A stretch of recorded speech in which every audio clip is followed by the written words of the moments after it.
Hey everyone, and welcome back to another video. So today we're gonna learn basically how we can like currently speed of a spike are very constant, right? So we'll make a set like in such a way like speed should gradually increase. Another thing is we'll work on displaying the score, and we'll when the game gets over, we'll show a panel of game over as well. So yeah, let's come to the screen. um, as you can see in my screen, I will first of all implement speed gradually thing. So for that we need to just go to game controller script. Here we'll make we will make a variable private float a spike speed, okay, and let's initial value should be like 1. uh yeah, 1f, okay. Then also we'll say like private float. We can do it like we can make it public, no worries. Then mm, is like spike max speed equals to it should be not more than 5, so make it 5 only, right? um so here we are what we are going to do, um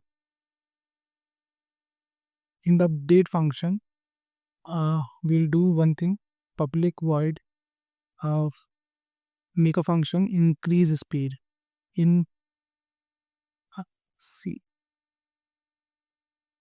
we'll make it smaller, increase speed, right? Now increase speed, what I'm going to write, um just we need to do when the game has started, means if this boolean variable is true, if this gets true, then only speed should start like increasing, right? So yeah, we are checking that if this is true, then what you do, we'll do simply like speed spike speed plus equals to um 0, spike speed plus equals to we can just simply say like time dot delta time, right? So we are just multiplying speed's value with the time dot delta time, and we are assigning it in the spike speed only. And we'll now check here, if spike speed is greater than, then make it spike speed equals to max speed. That's it. What we are doing, we are just increasing our spike speed value, time with the value of time dot delta time. Then we are simply checking every time, like if the spike speed is greater than max speed, don't increase the speed, okay. And we'll just simply need to call this in update function also, right? Now we're gonna use this spike speed script, spike script value variable in here only. So because that is a public variable, we can simply write game controller dot instance dot spike speed. That's it. Now if we run the game, spike speed should work. So you can see that the game is not ready, like not uh, it is waiting to tap. Now I'm tapping. See, speed is less, right? Then speed is gradually increasing. Oh, I killed myself. One more time. Now let's play. Speed is less.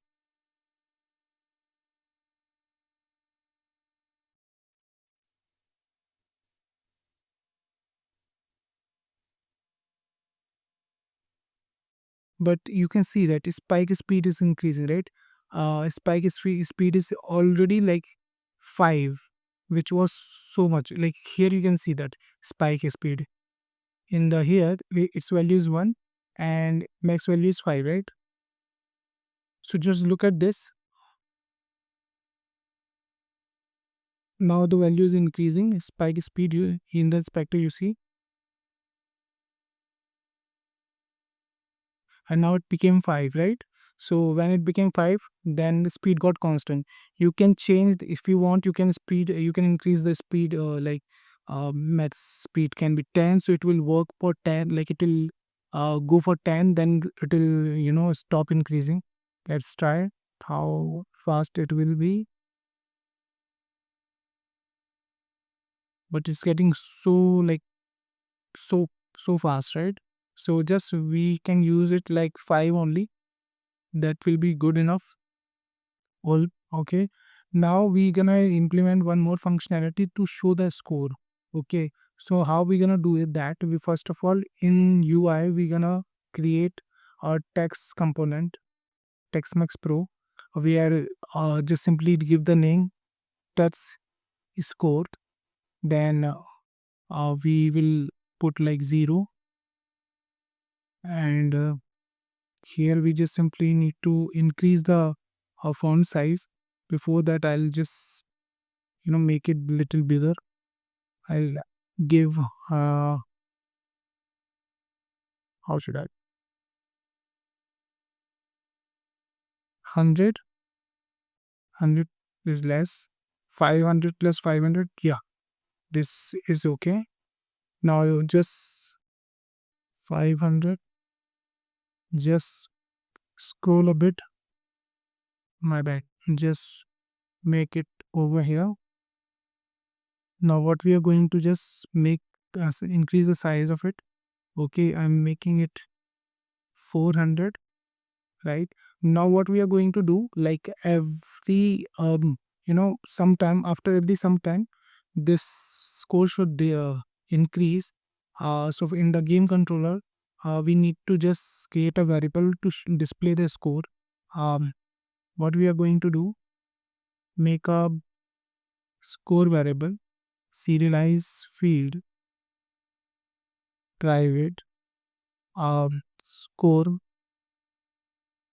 text max pro GUI score text, right? So this will be score text which we are going to assign here, the new one which we have created, right? Then what we are going to do, we just simply you know make a function update score, private void update score. Then here what we are going to do, we'll make a, like we want, like after some certain amount of time it should like after increase our score. So for that we can make a boolean variable, uh, private not boolean but a float variable, call it timer. Okay, now equals to, make it 5 only. Okay, so after every 5 seconds the score will increase. So what we are going to write, a timer minus equals to time dot delta time, the same logic we have put over there, and he'll just simply say if timer is less than or equals to. Okay, so every time timer's value will be less, and when the timer goes 0, first of all make the timer, reset the timer, so timer will be again 5, which is nothing but its initial value. And then we need to uh, you know just update the score. So we gonna do one thing. uh, this is our score text, right? So score text dot text equals to, then I'm going to use string for string formatter, string dot format, or you just simply write dollar and just open close bracket, and I'll just simply use, you know, score count. I need to create one more boolean variable, which is a score count. So let's give score count ter equals to 0, right? Then this should be increased actually. So this will be increased by 1 to equals to plus plus, right? Now what it's going to do, it every 5 seconds, it will increase the score by 1 only. Just call this an update function. But when actually game has, but this score thing should work only when the game actually started. So again we'll just simply use uh, this condition and open close bracket, and now cutting and pasting over here. Then that's it. Let's see our score is getting increased or not. So just play. Now we are waiting to clicking on a screen. Now we click on a screen.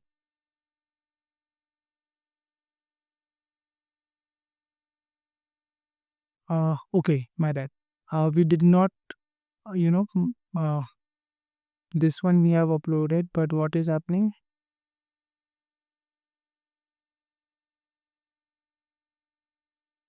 Let's, player prefab is getting destroyed. Player animation is getting destroyed. Let's see what is happening. We are calling update thing, and here what we are saying, if game is started, timer time, and when is less than. So initially the value is 5, and every time it's getting reduced, right? So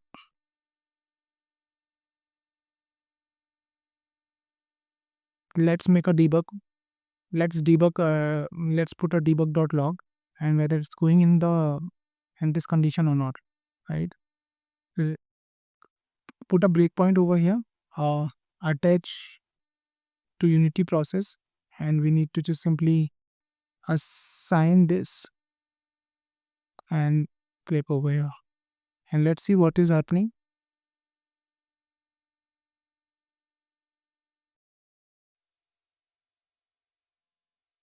Now if I press play, then it's going. Timer value is 5, right? So it should not go. So when it is going, let's wait. Skipped. I killed myself. Okay, again we'll just do it one more time.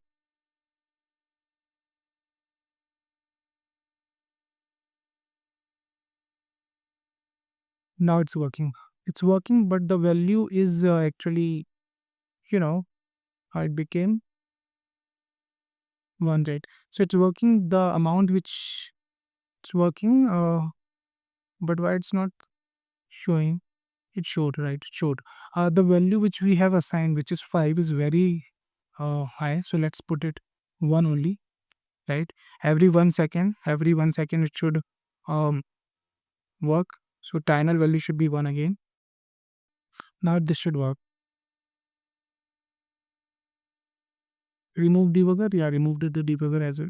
Now we click on a screen. See, timer is working, right?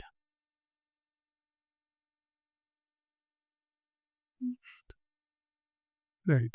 So now what we are going to implement, first of all, we'll implement a game over condition as well, which we gonna implement, for which we are going to make a function actually, that is called game over screen, right?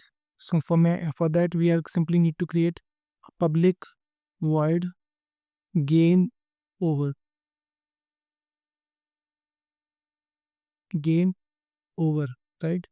In this case what we are going to say, whenever the spike thing, whenever player gets spike, like in destroy collide with this spike, so we need to make first of all public variable, public function which we are going to access, right?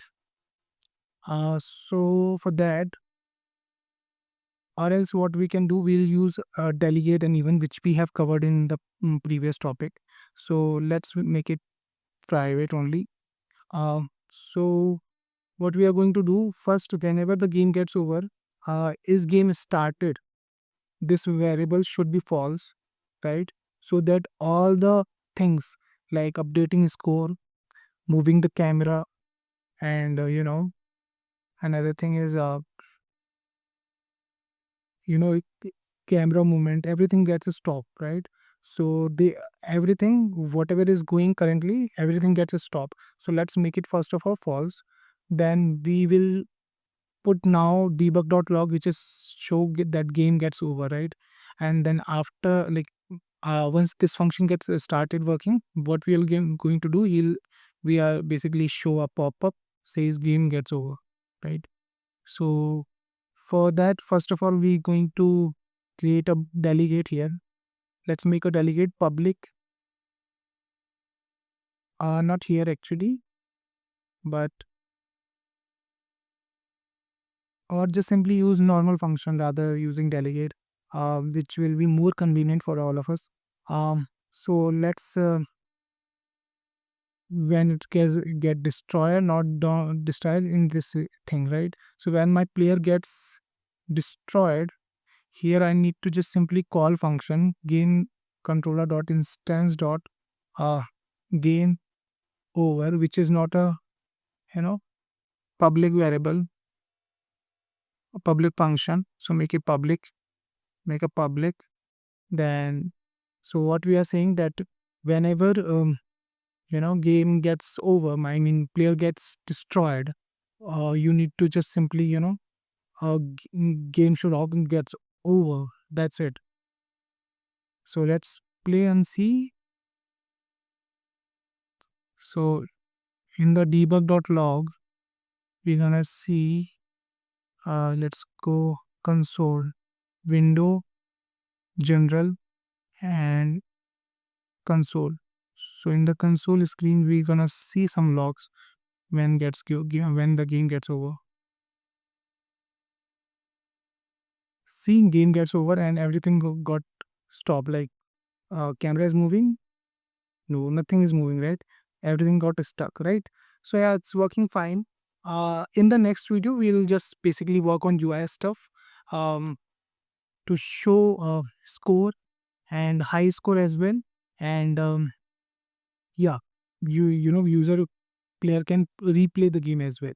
So yeah, we will cover this thing in the next video.